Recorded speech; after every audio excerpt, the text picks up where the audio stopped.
আসসালামু আলাইকুম রহমতুল্লাহ। বন্ধুরা আমার কেমন আছেন? আই হোপ আপনারা সকলে অনেক অনেক ভালো আছেন। আজকে আমি আপনাদের সামনে আলোচনা করব বর্তমান ইয়ং জেনারেশন বা উঠতি বয়সের যে ছেলে মেয়েগুলো আছে এগুলোর মধ্যে আপনার একেবারে ইসলাম নেই বললেই চলে। আল্লাহর নবী সাল্লাল্লাহু আলাইহি ওয়াসাল্লাম ইরশাদ করেছেন, হে আমার সাহাবায়ে কেরাম, তোমাদের সামনে এমন একটা সময় আসবে যে সময়ের মধ্যে নামে মাত্র ইসলাম থাকবে, নামে মাত্র নামাজি থাকবে, নামে মাত্র কোরআন তেলাওয়াত করনেওয়ালা থাকবে, নামে মাত্র যাকাত দেনেওয়ালা থাকবে। বর্তমান দেখুন, বর্তমান সময়ের দিকে তাকাইলে আল্লাহর নবী সাল্লাল্লাহু আলাইহি ওয়াসাল্লামের সেই কথাগুলো বাস্তবায়িত রূপে আমরা দেখতে পাই। বর্তমান সন্তানদের মধ্যে ইসলাম একেবারেই নাই। তারা পাশ্চাত্য যে কৃষ্টি কালচার আছে ওগুলো তারা ফলো করতেছে। মাথার চুল থেকে নিয়ে তাদের ড্রেস আপ, তারপরে তাদের চালচলন, চলাফেরা, কথাবার্তা, উঠা বসা সব কিছু একেবারে পাশ্চাত্য কৃষ্টি কালচার রয়েছে তাদের মধ্যে। দেখবেন তাদের মধ্যে ইসলামিক কোনো কৃষ্টি কালচার একেবারেই নাই। আমরা ছোটোকালে মুরব্বী মানুষ দেখলে তাদেরকে সালাম কালাম করতাম, তাদেরকে দেখে অনেক ভয় পেতাম, না জানি কি কোনো রকমের বিয়াদবি হয়ে যায়।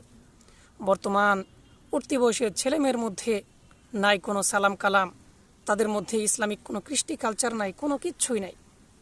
এগুলোর জন্য দায়ী কে ভাই? এগুলোর জন্য দায়ী হলো আপনার সর্বপ্রথম হলো মা বাবা। মা বাবা যদি নামাজি হয় তাহলে তার সন্তানটাও নামাজি হওয়ার সম্ভাবনা রয়েছে। আর যেই মা বাবারা নামাজি নয়, মা বাবাই বেনামাজি, ইসলাম নিয়ে চলে না, তাহলে তাদের ঘর থেকে এরকম সন্তান কিভাবে আশা করা যায়? এজন্য সর্বপ্রথম আমি তাদের মা বাবাকে আমি দায়ী করি। বন্ধুরা আমার, মা বাবা যা কিছু করে সন্তান তাই কিন্তু ফলো করে। সন্তান তাদেরকে দেখে দেখে ফলো করে। আপনি যদি নামাজি হন, আপনার সন্তান দেখবেন আপনাকে দেখেই নামাজি হবে, আপনাকে দেখেই ইসলামিক একজন ব্যক্তিত্ব হয়ে উঠবে। ছোট থেকে বড় পর্যন্ত, বড় হওয়ার আগ পর্যন্ত দেখবেন। এজন্য আমাদের উচিত আমাদের সন্তানদেরকে নিয়ে মসজিদে যাওয়া, তাদেরকে শিক্ষা দেওয়া যে দেখো সন্তান, দেখো হে আমার প্রিয় বৎস, তোমরা দেখো আমাদের ইসলামে 5 ওয়াক্ত নামাজ, আমাদের নবীর নাম উমুক, আমার কেবলা হলো এই দিকে।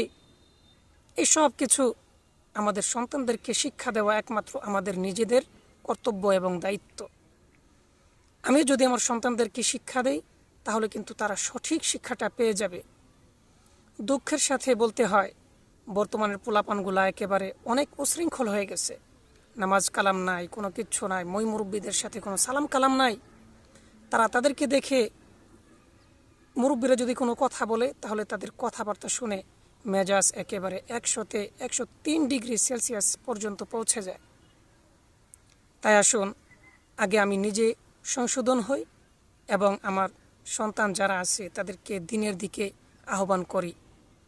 আল্লাহ পাক আমাদের সকলকেই উক্ত আলোচনার উপর আমল করার তৌফিক দান করুন। আমিন। আসসালামু আলাইকুম ওয়া রাহমাতুল্লাহ।